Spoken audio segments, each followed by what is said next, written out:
मुसाफिर करने आए हो सफर, वो तेरी दूर है वो मंजिल, तेरा दूर है नगर, वो तेरी दूर है वो मंजिल, तेरा दूर है नगर। ये सभी है माया जिसमें है मन भर माया, ये सभी है माया जिसमें है मन भर माया। ममता और हवस में जीवन गंवाया, ममता और हवस में जीवन गंवाया।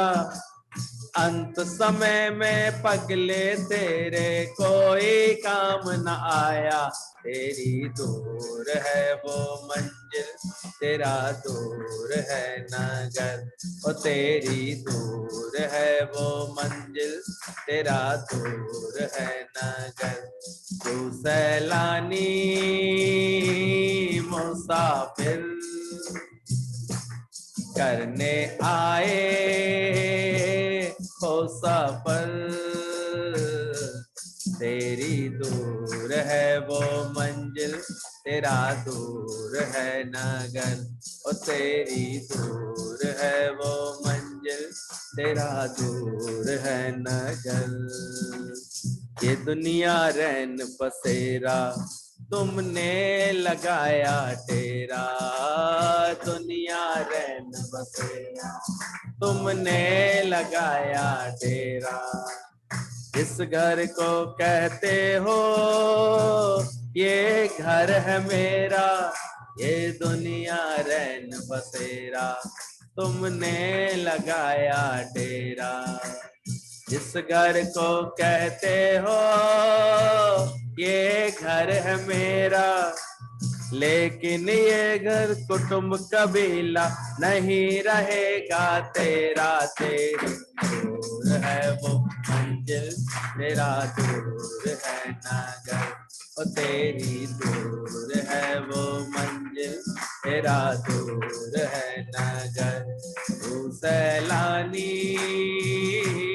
मुसाफिर करने आए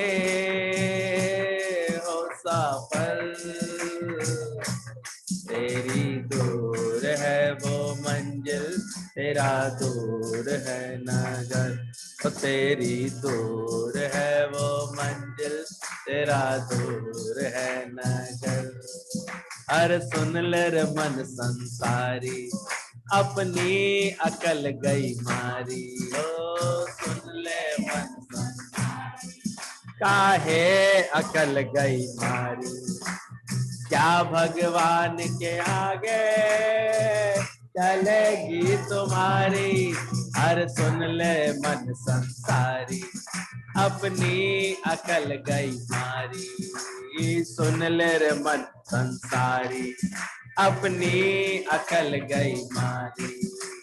क्या भगवान के आगे चलेगी तुम्हारी, आए हो तो जाने की भी कर लो यही तैयारी। मेरी दूर है वो मंजिल, तेरा दूर है नगर, मेरी दूर है वो मंजिल, तेरा दूर है नगर। तू सैलानी मुसाफिर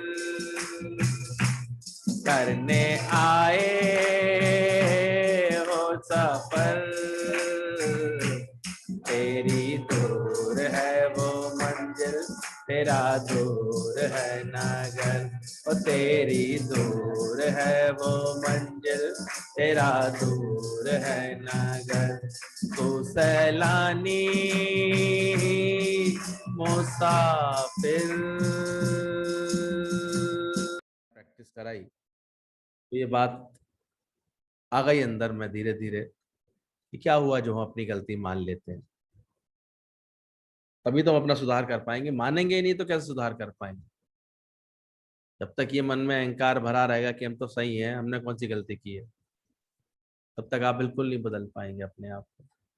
और आपका जैसे का तैसा ही स्वभाव रह जाए।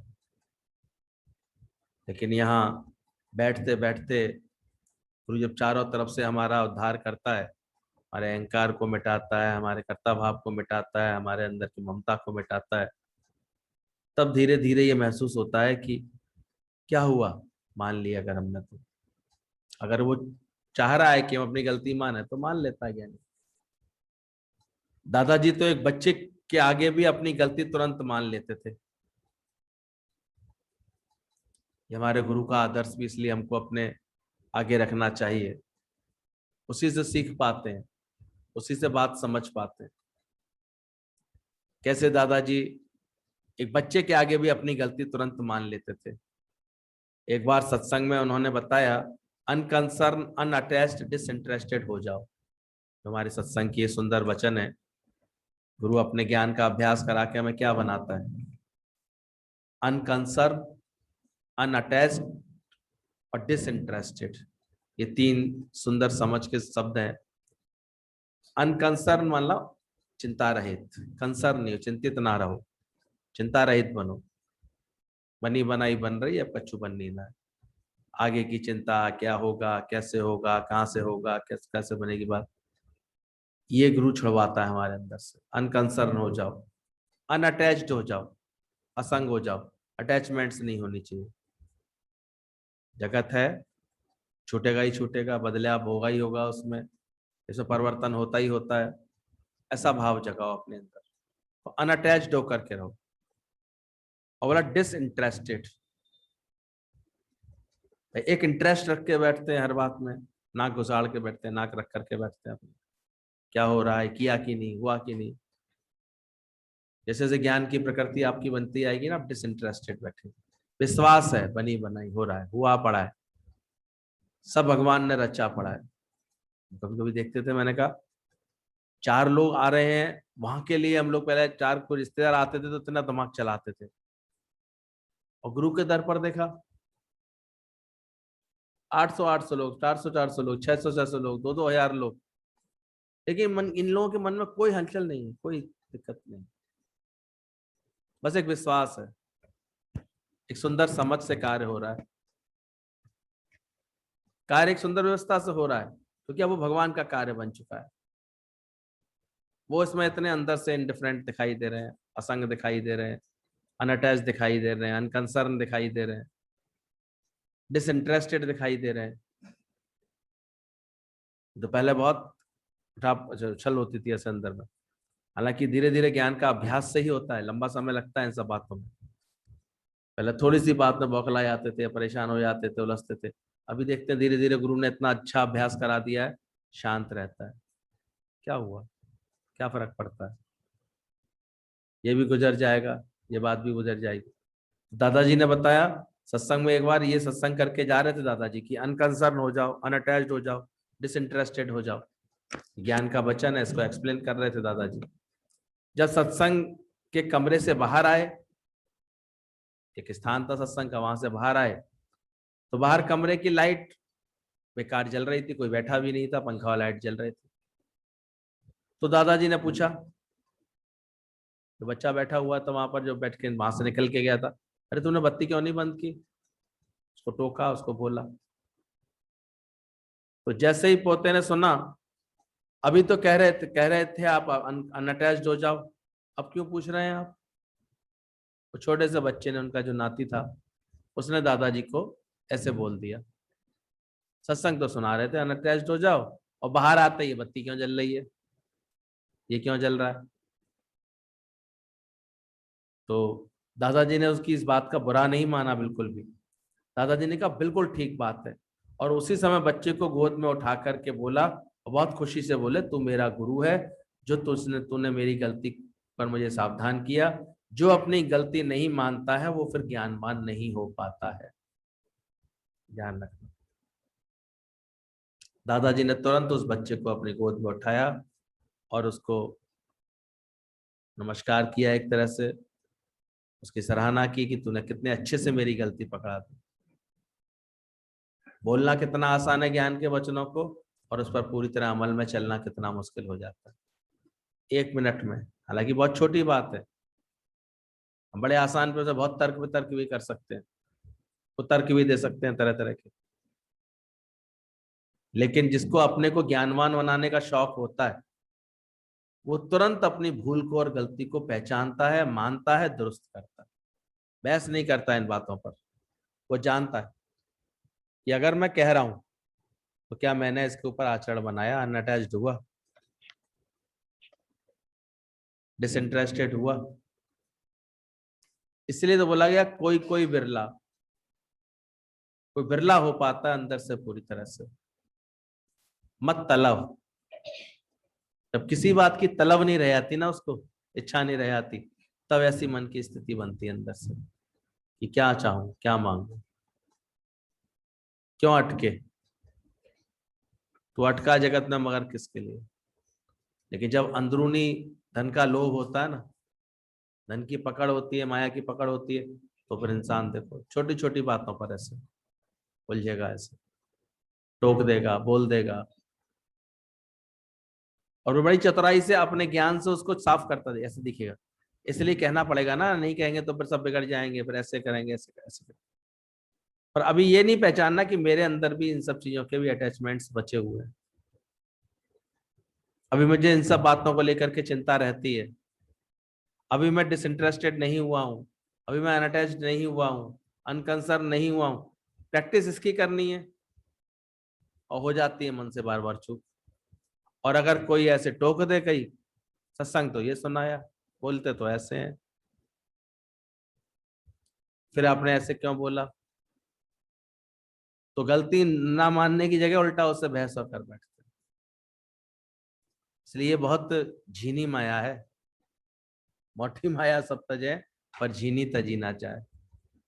पीर पैगंबर औलिया झीनी सबको खाए, ये बोला गया। मोटी माया ऊपर ऊपर की इच्छा, अहंकार तो तोड़ते हुए दिखाई देते हैं लोग, पर झीनी माया, अंदर की जो माया है, अंदर में जो पड़ी रहती है दिल और दिमाग में, ये आसानी से नहीं छूटती।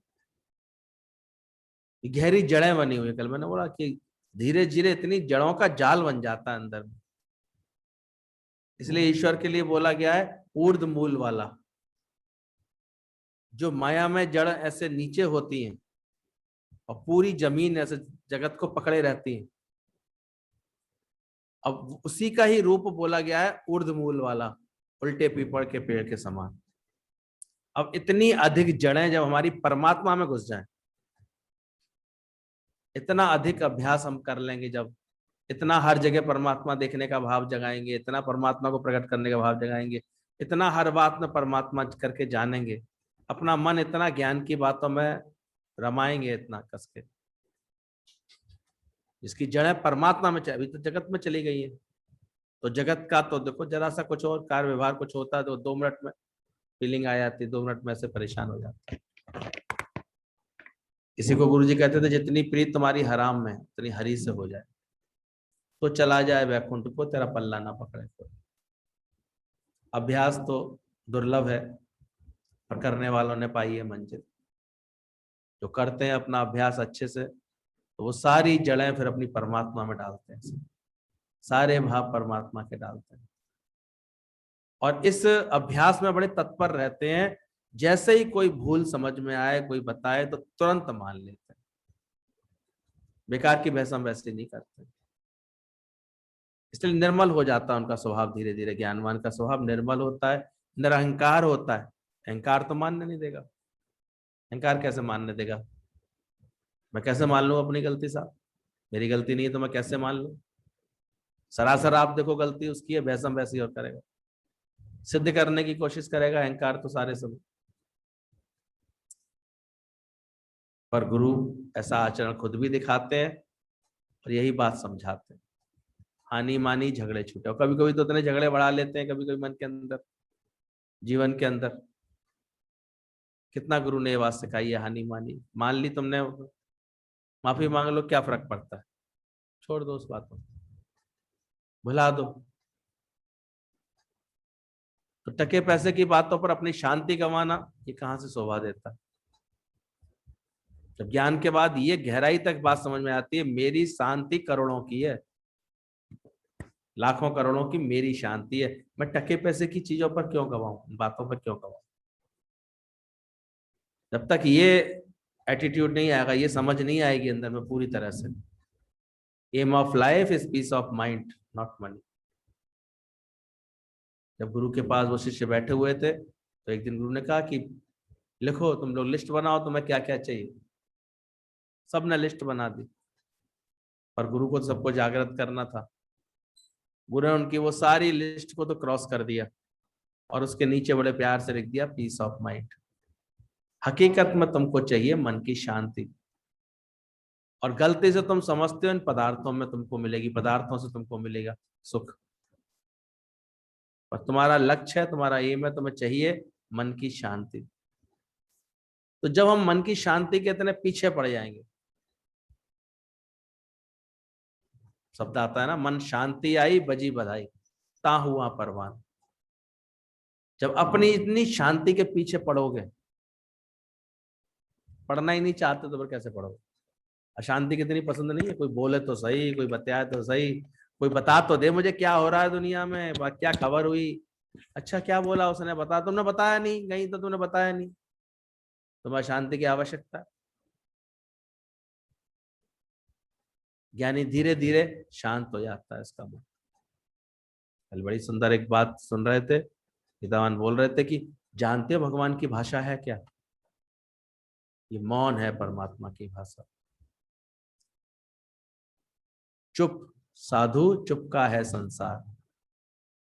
उस परमात्मा की इतनी बड़ी सृष्टि चल रही है, कैसे सूरज का गोला, उसके चारों तरफ ये पृथ्वी ऐसे घूम रही है, इतना बड़ा पिंड पृथ्वी का, समझ सकते हो। तुम तो 1000-2000 का प्लॉट लेकर के बड़े ऐसे ताव खाते रहते हो, तो सब मेरे हैं, सब मेरे करते रहते हो। सारी सृष्टि परमात्मा की, इतने बड़ा पृथ्वी अपनी धुरी पर भी घूम रही है और सूर्य के चारों तरफ भी घूम रही है, इतना बड़ा कारोबार उसका चल रहा है। लेकिन कहीं आवाज है, कहीं कोई दिखावा है परमात्मा का, कहीं आके कहता है कि मैंने ये बनाया है। एक घर बना लेंगे ना, साल भर तक तो बोराते रहेंगे, आइए घर पे, आइए जरूर घर देखिए। कुछ अच्छी चीजें लगवा ली होंगी बाजार से मंगा करके से, फॉरेन की मंगवा ली होंगी, बढ़िया बनवा लिया होगा, वो दिखाएंगे, ये करेंगे। इसलिए झूठे सुख को ही तो सुख समझते रहते हैं। एक दिन सजे आएंगे, उस दिन देखो कैसे नखरे से चलते हैं ऐसे। ब्यूटी पार्लर का सुख एक दिन का, अजीब सी चाल ढाल बदल जाती है उस दिन अपनी। घर के पदार्थों का सुख कितने दिन का, ऐसे 4 दिन का। शादी का सुख 4 दिन का। किसी ने बोला ये वाली धुन सबसे बर्बाद करने वाली धुन है, बहारो फूल बरसाओ।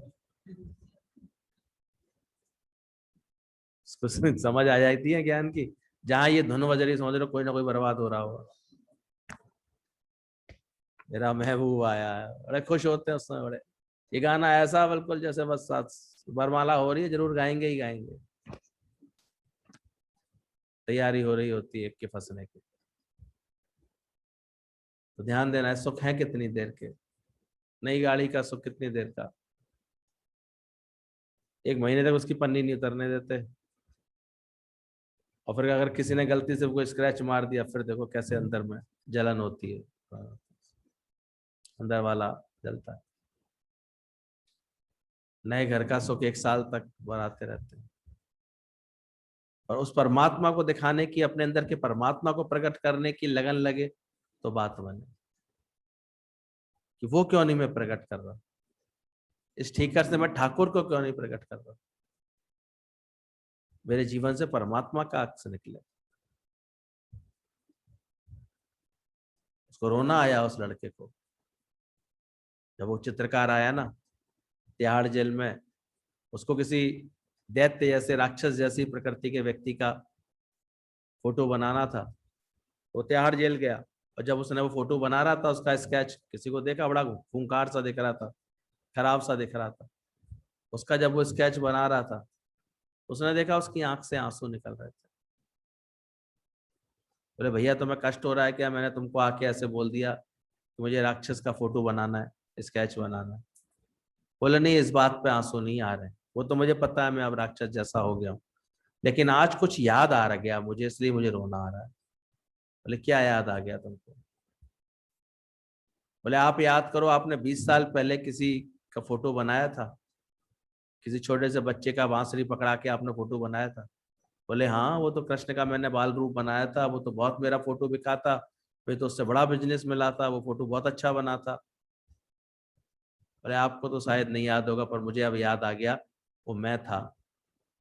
जंगल में आपको मिला था, आपने मेरे हाथ में बांसुरी पकड़ा करके ऐसे बैठाल दिए थे गाय वगैरह मेरे पास, और फोटो बनाया था मेरा बहुत अच्छा। तो आज मुझे कुछ विचार करके रोना आ रहा है कि मैं कहाँ आपने आके भगवान देखे थे और कहाँ आज आप आके मुझ में क्या सीख रहे हैं। तो है तो भगवान सबके अंदर छुपा हुआ, पर कर्मों से आदतों से क्या बना लेते हैं। जब गुरु आकर के ये अंदर में प्रेरणा देता है, तब जाकर के अंतर मन को चेतना आती कि अरे हम चाहें तो ये भी तो बना सकते हैं। अजऊ कछु बिगड़ोना, अभी भी अधम था, चोर था, इतना अत्याचारी था, क्रूर था, सब तरह के दुर्व्यसन थे। वाल्मीकि जब लगन लगन लग गई ना राम की, तो महर्षि वाल्मीकि कहलाया उसके बाद। इतना इतना परिवर्तन दम है परमात्मा के नाम में। इतना आदमी अपने को बदल सकता है चाहे। फिर तो महर्षियों में महर्षि सबसे बड़े महर्षि बनेगा वो। वाल्मीकि का तो नाम ही क्या है, उसकी रामायण तो सबसे ऊंचा ग्रंथ बना होता है ऐसे। तो कभी भी हिम्मत नहीं हारनी चाहिए, हमेशा सीखने की खिड़की खुली रखनी चाहिए। और जिसके लिए आसान है कि अपनी गलती भी मान लेने में तुरंत देर नहीं करनी चाहिए, क्योंकि जब तक नहीं मानोगे अपनी किसी बात की गलती, तो फिर बदल नहीं पाओगे अपने आप को। और मन तो इसी बात की आड़ में रहता है, वो जानता है अगर गलती मान लेगा, कहीं झुकना पड़ेगा, इसको मुड़ना पड़ेगा, तो फिर तो ये बदलना पड़ेगा इसको, इसलिए झुकने नहीं देता, उसे मुड़ने नहीं देता किसी के आगे। अपना दिखाता रहता है कि मैं ही सही हूं, मैं ही सही हूं। गलती मान लेने से छोटे नहीं हो जाओगे। जब गुरु को बोला आई मे बी रॉन्ग, सही बात है। किसी लड़की ने कोई कोई बात, तो किसी से कुछ बात हो गई, बहस हो रही थी, तो गुरुजी को उसने बोला आई मे बी रॉन्ग, लेकिन गुरुजी ने उसको भी ठीक कराया। गुरुजी ने बताया इसमें भी तुम्हारा अहंकार छिपा है, कि तुम गलत नहीं हो पर मान रहे हो गलती, ये भी अहंकार छिपा है। अंदर से तो तुम ये निश्चय करे बैठे हो मैं गलत नहीं हूं, लेकिन दूसरे कह दिया ना sorry, I may be wrong, मैं गलत ऐसे करके बोल रहे हो, इसका मतलब अभी तुम अपने को पूरी गलती अपनी मान नहीं रहे हो। अंदर में तुम्हें यही पक्का है कि मैं गलती नहीं थी, मेरी कोई गलती नहीं थी, पर ऊपर से बोल रहे हो केवल बात ना बढ़े इसलिए। तो बोले तुम गलत नहीं हो पर मान मान रहे हो, पर कहो आई एम रॉन्ग, मैं गलत हूं और गलती स्वीकार हो। Maybe I may be wrong, और जबकि सही एटीट्यूड क्या होना चाहिए, आई एम रॉन्ग। कहीं भी मानो तो पूरी गलती मानो ना, पर अहंकार पूरी मानने थोड़ी देता है, कहाँ मानने देगा अपनी गलती। और जो गलती को ना दोहराए उसे इंसान कहते हैं, उसे भगवान कहते हैं। तो भगवान पना इसलिए दूर हो जाता है बहुत।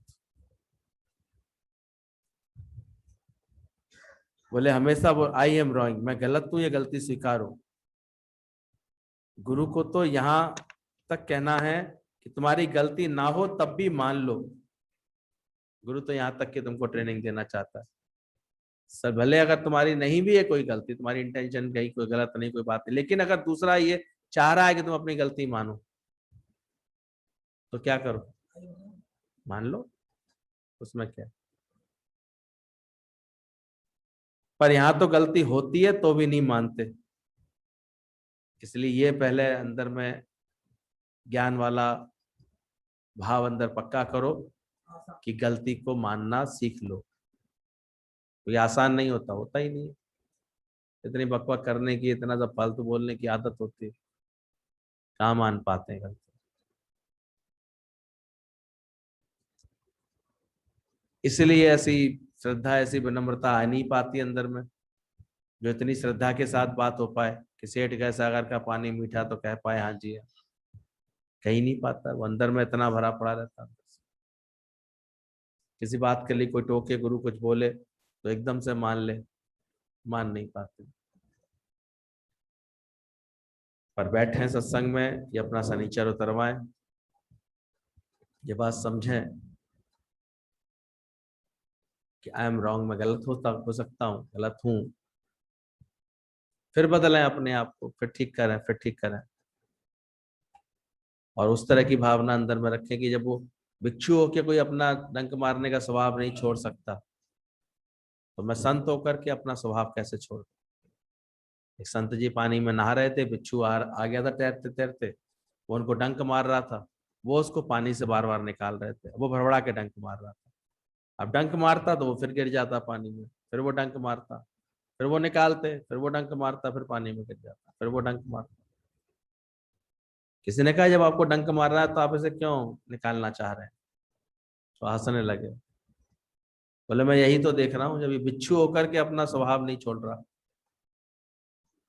तो मैं संत होकर के अपना स्वभाव कैसे छोड़, मैं कैसे छोड़। ये चिंतन होता है अंदर में। मुझे तो गुरु ने ज्ञान दिया है, मैं कैसे प्रेम करना छोड़ दूं। हम तो 2 मिनट में जैसा कर्म है वैसा भरना पड़ेगा, ऐसे तो करना ही पड़ेगा इनके साथ, ऐसे करते हैं तो ऐसे करना पड़ेगा। और जिसके अंदर में ज्ञान आ जाता है ना, वो फिर वो अपने साथ सहज स्वभाव होता है। प्रेम कोई ऊपर बन के थोड़ी कर रहा होता है वो किसी से, पर प्रेम में उसका स्वभाव है, इसलिए उसके निकट से प्रेम लिए बिना कोई रह ही नहीं पाता, जा ही नहीं पाए। वो सहज है उसका, कुछ बन थोड़ी रहा है वो, कुछ दिखाने के लिए थोड़ी कर रहा है वो कुछ। इसलिए देखना गलती ना भी हो तब भी मान लो, अपना स्वभाव ऐसा बनाओ, भूला जी भला जी,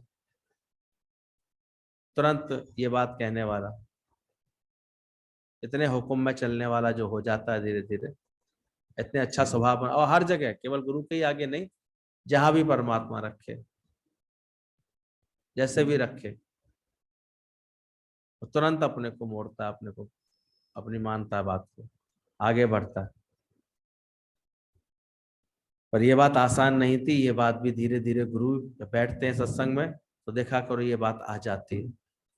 पहले कितनी तड़क भड़क होती थी, कितनी घर परिवार में बात बिगड़ती थी, वाद विवाद के कारण बन जाते थे, विद्रोह के कारण बनते थे, द्वेष के कारण बनते थे।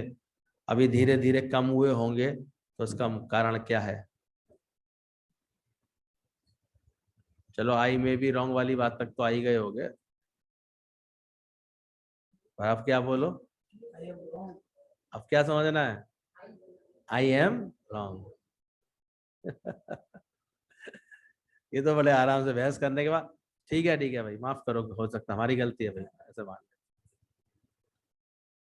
पर हानि मानी झगड़ा छूटा, झगड़ा छूटा।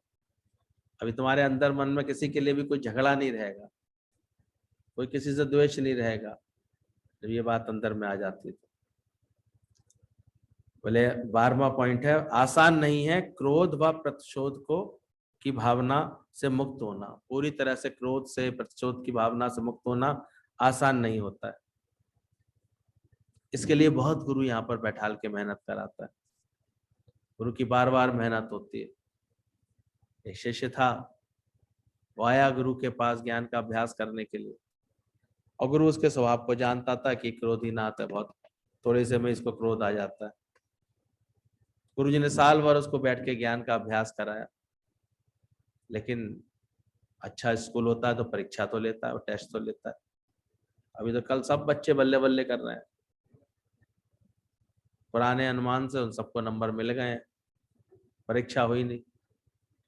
लेकिन फिर भी हमने देखा उन्होंने एक आधार चुना, पिछले में तुम कितने अच्छे नंबर लाए, उसके आधार पर नंबर आए। कितने परसेंट आए, नहीं वो तो इतने लोग पास हो गए, इतने लगे, तेरे कितने आए, 70 बन गए तेरे, फर्स्ट क्लास तो हो ही गया तेरे, 12th थी। करुणा भगवान की पूजा कर लेना ने कहा। हालांकि चांस दिया है, अगर संतुष्ट हो तो फिर से तुम पेपर दे सकते हो, पर मेरे ख्याल से कोई रिस्क लेगा नहीं। इतनी परीक्षा से डरने वाले लोग होते हैं ना, रिस्क ऐसे लेते नहीं, कहते हैं जितना हो गया ठीक है भाई, अच्छा है ना। लेकिन बहुत अच्छे स्टूडेंट्स होते हैं वो फिर बहुत ऐसे, उनको दिक्कत हो रही है, बहुत अच्छी पढ़ाई करने वाले हैं, पढ़ाई में बहुत समर्पित रहते हैं, तो उनको लग रहा है अरे हम और अच्छे के कर सकते हैं और अच्छा कर सकते थे। और अच्छा बुरा नहीं रिजल्ट से नहीं, ये परीक्षा के द्वारा हमारा जो है वो होता है, आकलन होता है, हमारी क्षमताएं विकसित होती है। आज तरस रहा है कैसे इंडिया एक पद पाने, एक मेडल पाने के लिए, किसी भी तरह का 135 करोड़ का आबादी वाला देश होते हुए भी, कारण क्या है? अच्छे मौके नहीं मिलते यहाँ पर, स्पोर्ट्स की तरफ कोई अच्छी रणनीति से कोई कार्य नहीं हो पा रहा है इतने समय से। ले दे करके एक गेंद बल्ला बचा है, उसमें भी सट्टेबाजी करते रहते हैं, नहीं करते। और कल कोई मुझे कह रहा था चाइना जापान में जाओ, वहां 3-4 साल के बाद से बच्चे अपने आप खेलते हैं वहां पर, और खेलने का इतना अच्छा सिस्टम है, अपने शौक से खेलते हैं। और मैं कल देख रहा था उनकी हवदशा, मैंने कि उन्हें जीत हार का फर्क नहीं होता, उनके चेहरे पर निभाव आता, वो केवल खेल भावना से खेलते, इतनी अच्छा खेलते। कितने मौकों पर तो चाइना के ही, चाइना से ही लड़ रही है, गोल्ड और सिल्वर के लिए आपस में लड़ रहे हैं, मतलब गेम हो रहा है, लड़ नहीं कर रहे, खेल रहे हैं मतलब, और उसमें भी वो पूरा अपना बेस्ट लगा रहे हैं, क्योंकि इतनी खेल भावना, इतना डिसिप्लिन है। यहाँ तो प्रकृति में इतनी नेतागिरी भर गई है, इतना सब भर गया है लोगों के अंदर, इतना, वहां इन सब चीजों से बच्चों के दिमाग दूर है, लोगों के दिमाग दूर है। वहां चुनाव वुनाव जैसा ही सब कोई माहौल फालतू होता ही नहीं, ज्यादा नेतागिरी ज्यादा होती नहीं, कंसंट्रेशन है सबके अंदर, उन्हें शौक है, अपने शौक के लिए जो भी कार्य करते हैं अपने शौक से करते हैं, पूरे करते हैं। तो देखो धड़ाधड़ धड़ाधड़ वो लोग तो मेडल बटोरते जा रहे हैं। और यहाँ कभी रहा होगा अर्जुन का देश, अर्जुन जैसे धनुर्धारी रहे होंगे, लेकिन नहीं कोई आगे इतना बढ़ के निकल पा रहा है, कोशिश चल रही है, अभी जारी है, लेकिन नहीं बन पाते। कारण क्या कि अंदर में वृत्तियां बहुत भटकी हुई हैं, चित्त इतना एकाग्र नहीं है, इतना अच्छा अभ्यास नहीं है, अभ्यास के इतने अच्छे मौके नहीं मिल रहे हैं, मिलते ही नहीं है, क्या करें। इन्हीं सब में टाइम निकल जाता है लोगों का, नेतागिरी करने में, इधर उधर की बातें करने में, परिस्थितियों से जूझते रहने में, इन्हीं सब में टाइम निकल जाता है। तो ध्यान करना कि कैसे गुरु मिलता है, तो रोज हमको बैठाल के अभ्यास कराता है। तो गुरु ने उसको अभ्यास कराया साल भर, और अभ्यास के बाद फिर उसको जब बोला कि ठीक है अब तुम आना, 1 साल हो गया, तुम दीक्षा लेने आना, तो नहा धो के स्नान करके वो गुरु के पास आ रहा था मिलने के लिए। तो गुरु ने एक को इशारा कर दिया था, एक सत्संगी को, दूसरे साधक को, कि ये आए ना तो थोड़ी झाड़ू जो है ये धूल ऐसे उड़ाना, झाड़ू लगाना ऐसे, धूल उसके ऊपर गिर जाए। अब धूल जैसे ही उसके ऊपर गिरी, उसकी तो त्योरियां एकदम से चढ़ गई। अकल नहीं है, नहा धो के जा रहा था गुरु जी के पास, इतनी भी अकल नहीं आ रही थी मैं कहाँ किधर की तरफ जा रहा हूँ, धूल उड़ा दी तुमने मेरे ऊपर, भला बुरा कह दिया, उसने गालियां कह दी, क्रोध आ गया। गुरु जी सब देख रहे थे, आकर के मिला, गुरु जी अब तो आप मुझे मुझे दीक्षा दे करने, बोले ना अभी तो बहुत दूर है बेटा, दिल्ली बहुत दूर है तेरे, अभी तो सब देख लिया मैंने, अब सभी पता लग गई कि गुरु जी ने मेरी गलती पकड़ में आई। फिर उसने साल भर अभ्यास किया, फिर साल भर बाद आ रहा था गुरु जी के पास, गुरु जी ने फिर वही, परीक्षा तो एक ही रहेगी, फिर परीक्षा शुरू, अब की आया तो अच्छे से जो है ढंग से कूड़ा उसके ऊपर फेंकवाया, फिर उसकी त्योरियां एकदम से चढ़ गई, फिर वो गुरुजी ने फिर उसको रिजेक्ट। तीसरे साल फिर बेचारा वो अब तो अच्छे से और अच्छा अभ्यास कर रहा था दिन, अब की गुरुजी ने कह दिया झाड़ू भी लगा दे इसको अच्छी तरह, झाड़ू लगा दी उसके ऊपर। लेकिन देखा गुरु ने अब की बार वो अपनी इतनी तैयारी कर गया था, अंदर वाले मन को इतना पक्का कर लिया था, उल्टा उसके चरणों में ही गिर गया।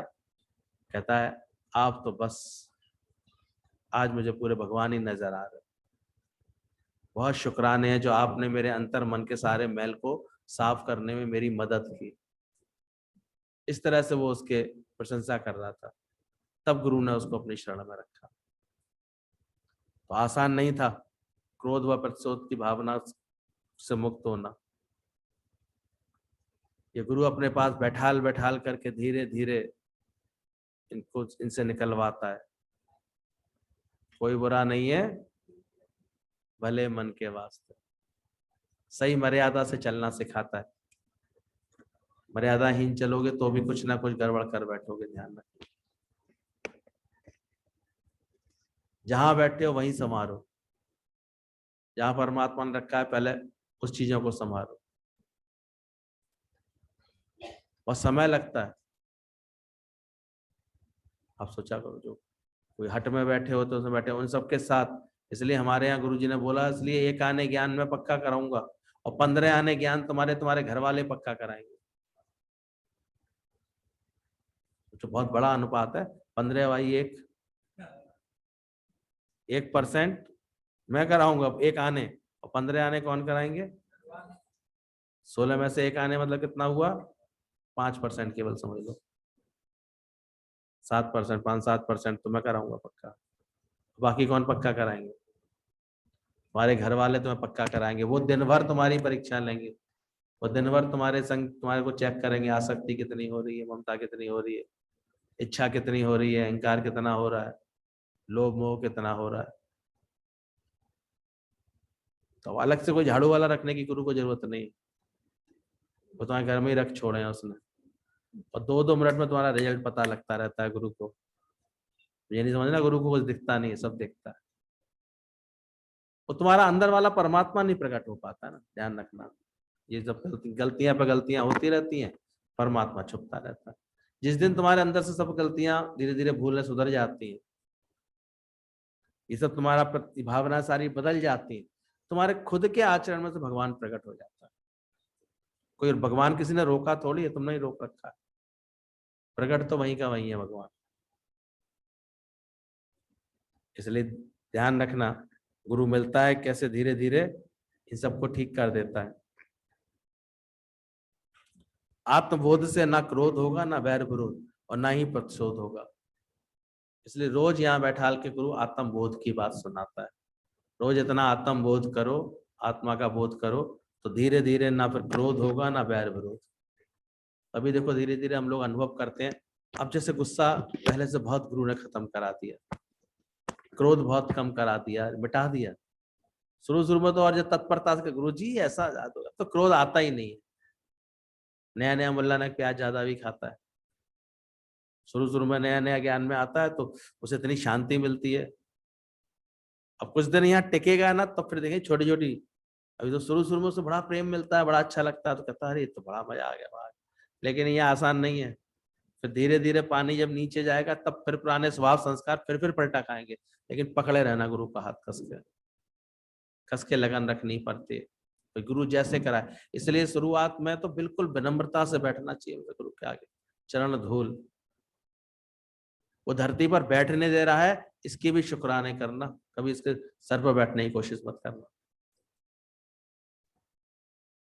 जब ऐसा भाव होता है ना, तब कहीं जाकर के अंदर वाला संभलता है। तो आत्म बोध से ना क्रोध होगा, ना वैर विरोध होगा। बोला गुरु बोलता है तो धीरे धीरे अभ्यास कराता है वो हमारे जीवन को। एक आता था गुरु जी मुझे बहुत क्रोध आता है, था भी बड़ा क्रोधी नाथ। गुरु ने कहा कोई बात नहीं, तू ऐसा किया कर, जब भी क्रोध आए ना, एक दीवार है तेरे घर में, पहले वहां लकड़ी के घर हुआ करते थे, तो एक कील ठोक दिया करना और मुझे बताना बेटे कि आज दिन भर में कितनी कीलें ठोकी तूने। तो अब उसे रोज कहता था गुरुजी आज 10 ठोकाया, आज 12 ठोकाया, आज 8 ठोकाया, आज 15 ठोकाया। समय बीतता गया उसका, अब उसे अपने ऊपर ही गिलानी आती थी, इतना ज्ञान सुनता हूँ, इतनी बार क्रोध किया मैंने, इतनी बार। पर सच्चा था तो गुरु की बात सच्चाई से मानता था। जैसे ही क्रोध आता था कील ठोक देता था। अब उसे अंदर ही अंदर लगे कि किसी तरह रुकना चाहिए, तो अच्छी बात नहीं है। और गुरुजी कुछ नहीं कहते थे, मुस्कुराते थे बस। अरे ऐसे गुरुजी इतना मुझे और ज्ञान सिखाते थे कि कैसे तू निरीक्षा हो जा, तो देख तेरा क्रोध अपने आप खत्म होगा। तो अब धीरे धीरे उसके अंदर बदलाव आने लगा। बड़ा खुश आया, बोले गुरुजी अब तो केवल 2 या 3 रह गई हैं बस। गुरुजी का तो उसका तो क्रोध रोकने लगा है? बोले हाँ गुरुजी अब तो रोकने लगता हूँ। बोले दीवाल, बोले वो तो पूरी कीलों से भर गई है, इतने दिनों से इतने क्रोध कर रहा था। बोले एक काम करना, बोले क्या? क्रोध आए तो ठोक देना, और किसी क्रोध की बात पर तू अपने को रोक पाए तो एक कील निकाल लेना। अब उसके लिए खेल बदल गया। अब उसे रोकने में और कील निकालने में मजा आने लगा। फिर भी गलती से ठुके आती थी 2-4 बार तो दिन भर में। तो अब अहंकार भरा पड़ा, इच्छा भरी पड़ी, तो कोई भी पिन चुबा जाता था। फिर वो ठोंकनी पड़ती थी इसको कील, और फिर वो ऐसे रोक लेता था 2-4 बार तो कीलें। अब वो रोज आके ये बताता गुरुजी आज 4 कीलें निकाली, लेकिन 2 कीलें ठुक गई। फिर उसने अब देखा गुरुजी ने उसकी ठुकने वाली संख्या कम होती जा रही है और निकालने की तत्परता बढ़ती जा रही है। वो भी बड़ा खुश रहने लगा। ज्ञान का अच्छा अभ्यास करता था, रोज सुनता था, करता था। आखिर एक दिन गुरुजी आज तो एक भी कील नहीं ठुकी है, बस केवल आज निकाली मैंने 8-10 कीलें। मुझे कहा बहुत अच्छा बेटा, शाबाश, ऐसी लगा रहे। बता देना मुझे जिस दिन सारी कीलें तेरी निकल जाए दीवाल की, तो बता देना। अब तो और उसको उत्साह आ गया, सारी कीलें निकालने में लग गया। बार बार क्रोध के कारण आते थे, बड़े बड़े कारण आते थे, रोक लेता था तो कील निकालता था। आखिर एक दिन बड़ा खुश खुश आया, गुरुजी आज तो आखिरी कील भी निकाल दी। उन्होंने कहा ज्यादा खुश मत हो, दीवार की हालत पता कैसी है? बोले वो तो बिल्कुल ही छेद छेद हुए पड़े हैं, ऐसा लग रहा है चेचक की बीमारी हो गई है दीवार को। चेचक की बीमारी होती है, कितने सारे स्पॉट लगे आते हैं। बोले अब क्या करेगा? बोले अच्छी लग रही है दीवार? बोले नहीं गुरुजी अच्छी तो लग रही। बोले तू जानता है तूने इतनी कीलें ठोकी है, इसका क्या परिणाम हुआ है तेरे जीवन में? है कोई तेरे को ढंग से प्यार दे पा रहा है? सब तो डरते हैं तेरे पास आने से। जिनपे अभी तूने क्रोध कर करके तूने उनकी दुर्दशा की है, तो वो अब तेरे पास रहते हैं? जब ज्यादा क्रोध करता है ना व्यक्ति, देखा अगर बच्चे उसके संग नहीं रहते, फिर अलग भगते हैं, सब दूर हो जाते हैं, सब अलग अलग हो जाते हैं। बोले अब? बोला प्रेम और सीख साथ में, पुट्टी भर इसको, दीवार को फिर से चिकना कर, अच्छा कर, गलती ठोक मत दीजिए दोबारा कील।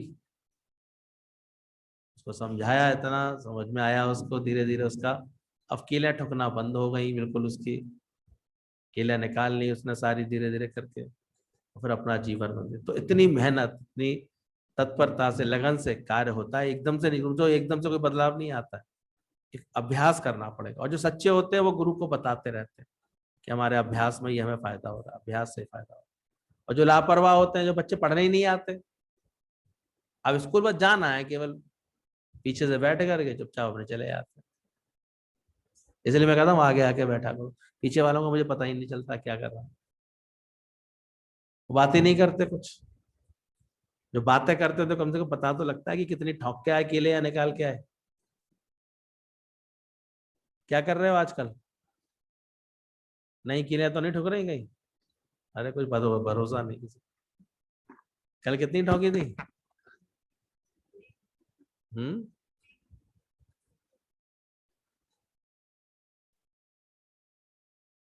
अच्छा, हमसे झूठ बोला यार।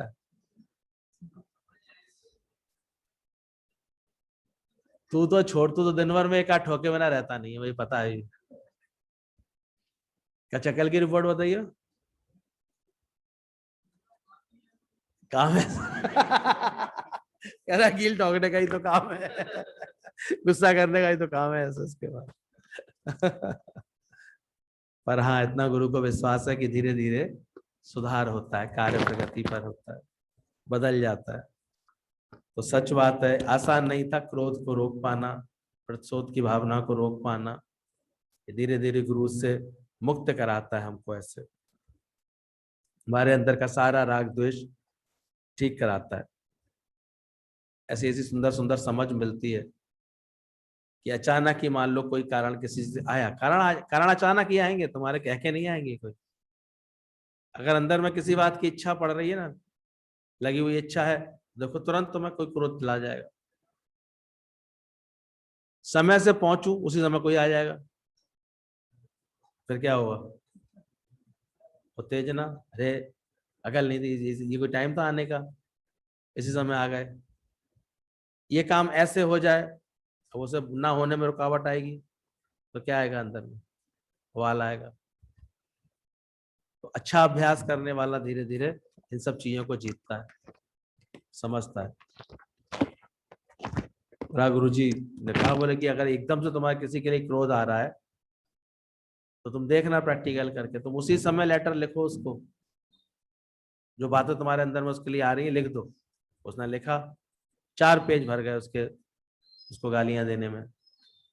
मुझे कहा डाल मत देना लेटर, लेकिन बोले अब दूसरे दिन दूसरा लेटर लिखना उसी बात पर। तो देखा उससे 2 पेज से ज्यादा नहीं लिखे गए। बोले तीसरे दिन तीसरा लेटर लिखना। तीसरे दिन देखा तो उसे आधा पेज भी नहीं भरा गया। चौथे दिन तो उसने कहा क्या बेकार की बात। तो बोले देखो, अगर कितनी भी गलती किसी की दिखाई दे रही है, किसी बात से किसी का कितना भी बड़ा से अपराध दिखाई दे रहा है, लेकिन तुरंत कहोगे तो कितना बोल दोगे? 6 लेटर बोल दोगे, 6 पेज। रुक जाओगे, थम जाओगे, तो कितनी रह जाएंगी? ध्यान रखना। लेकिन ये बात गुरु को मत कहना कि गुरु जी आप भी तो क्रोध करते हैं। ये भी बात समझने की होती है बात, क्योंकि राजा और गुरु उन दोनों को तो हक होता है। अगर वो ना ऐसे करे व्यवहार, तो फिर हमारे को गलती कैसे समझ में आएगी? पर वो हमारे मन पर क्रोध करता है, वो भी हमें बनाने के लिए, और जो उससे सीखना चाहते हैं। बाकी स्वभाव में तो उसके प्रेम ही भरा है। गुरु को कभी सही तरह से ऑब्जर्व करोगे तो वो कितना अंतर हाथ सहार दे, अंदर में उसके कितना प्रेम होता है। गुरु समान दाता कोई नहीं होता। आज कितना हम लोगों के लिए गुरु ने सोचा है, कैसे ये सुंदर नित्य की सत्संग की व्यवस्था की हुई है, कैसे हम अभ्यास कर लेते हैं। कौन कर सकता है ऐसे? और इसलिए हमेशा ये रखना चाहिए गुरु के साथ कि वो जो भी कभी मान लो अगर कुछ ऐसे बोलता है, क्रोध के भाव से बोलता है, तो उस वक्त तो हमें स्पेशल गढ़ रहा होता है। उस वक्त वो हमारे को वास्तव में हमारे मन पर क्रोध कर रहा होता है। वो हम पर क्रोध नहीं कर रहा है। किस पर क्रोध कर रहा है? सुन नहीं पा रहे ना बात को। किस पर क्रोध करता है? मन ने कोई गलती, मन की कोई गलती देखी होगी, मन की कोई बात देखी होगी, उस पर क्रोध करता है। बाकी तो उसका स्वभाव ही है प्रेम वाला, ये बात समझना। बाकी वो करता ही प्रेम है, वही ट्रेनिंग देता है हमारे मन को। एक राजा दूसरे राजा से ऐसे प्रतिद्वंद ऐसे था, उसका झगड़ा था, तो झगड़ा हो रहा था भाई, ठीक है, ललकार दिया उसने, तो वो भी लड़ रहा था। उसने कहा सेना क्यों लड़े, हम ही दोनों को तो युद्ध करना है, आओ हम दोनों मिलकर युद्ध करते हैं। जो बलशाली निकलेगा वो राज्य संभाल लेगा। भाई तलवारबाजी का युद्ध शुरू हो गया दोनों के बीच में, बहुत देर तक चलता रहा, लेकिन निश्चित जीत तो एक की होनी है। तो थोड़ा और होशियार था, बलिष्ठ था, वो जीतने लगा। उसने जो है तलवारबाजी करते करते उसकी तलवार गिरवा दी। अब तलवार गिर गई उसकी, और वो उसके एकदम से गर्दन पर तलवार रख करके बैठ गया। अगला ही क्षण वो उसको मार सकता था पूरी तरह से, लेकिन वो नीचे वाला जो है इतना अंदर से गुस्से में और उसमें आ गया, क्रोध में, और उसमें उसने एकदम थूक दिया उसके चेहरे पर। जब आदमी के पास और कोई बात नहीं आती, लड़ तो वो भी वीरता से रहा था बहुत, कुछ नहीं कहा, उसने थूक दिया उसके ऊपर। अब जैसे ही थूका, इधर सब लोग समझ गए थे कि अब तो ये मरने वाला, अब तो एक ही राजा रहेगा, इनका झगड़ा हमेशा के लिए खत्म हो जाएगा। लेकिन वो उसकी गर्दन से तलवार हटा करके अलग खड़ा हो गया, प्यार से चेहरा पहुंच लिया उसने और अलग खड़ा हो गया। अब वो कह रहा, अरे तुम मुझे मार नहीं रहे हो?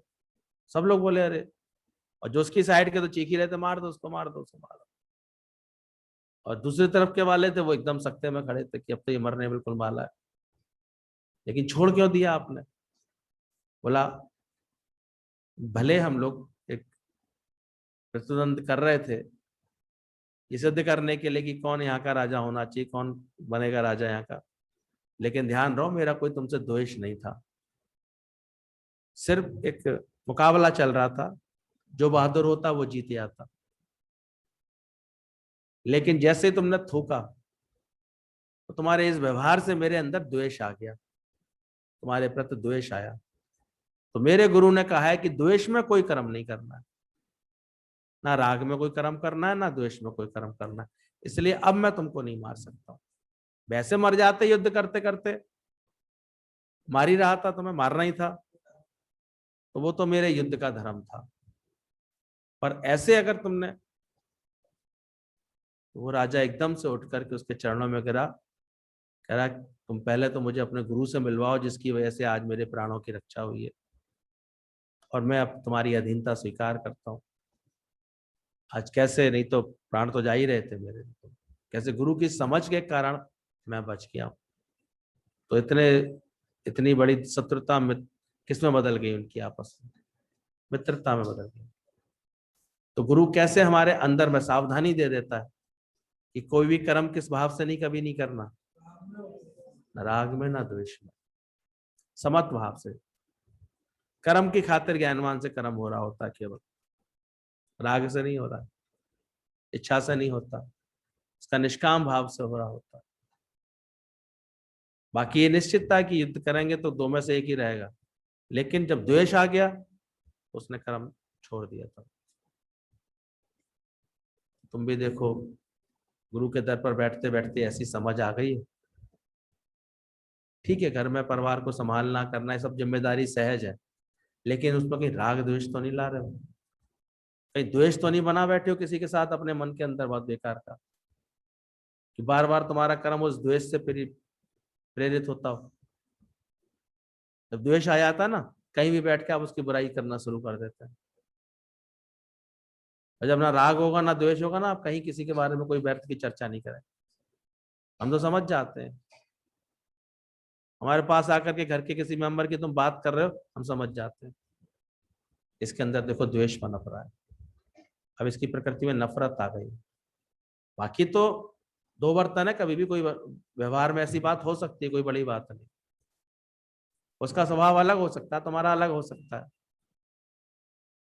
भगवान ने अलग अलग तरह के फूल बनाएंगे, भगवान ने इतनी वैरायटी के स्वभाव संस्कार दिए, लेकिन द्वेष ना आए उसमें।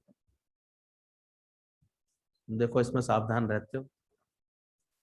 ये बड़ा आसान नहीं था क्रोध व प्रतिशोध की भावना से मुक्त होना। ये गुरु ही हमको इतना अच्छा अभ्यास कराता है, बैठाल बैठाल के निरंतर कराता है, तब कहीं जाकर के अंदर वाला। नहीं तो पहले किसी से मन खराब होता था तो अनेक बातें द्वेष में आती थी, दिक्कत में आती थी। धीरे धीरे गुरु इसको सही समझ और प्रेम से ठीक करता है, ठीक रखना। गुस्सा तो नहीं आई टेम्पो वाले पे? क्यों बाबू फूफा जी, क्या हो गया अगर गिरा दिया उसने तो? अगर गिरा दिया टेम्पो वाले ने, गुस्सा तो नहीं आई? हाँ समझ आ रहा। हाँ शुक्राना करो, जो घटना घटे उसका शुक्राना करो, शुक्राना। आगे से और भगवान का विश्वास करके चलो। तो आसान था, गुरु बातों को आसान बनाता है। तो पकड़ते रहना, गुरु की लगन में रहना, इस समझ में रहना,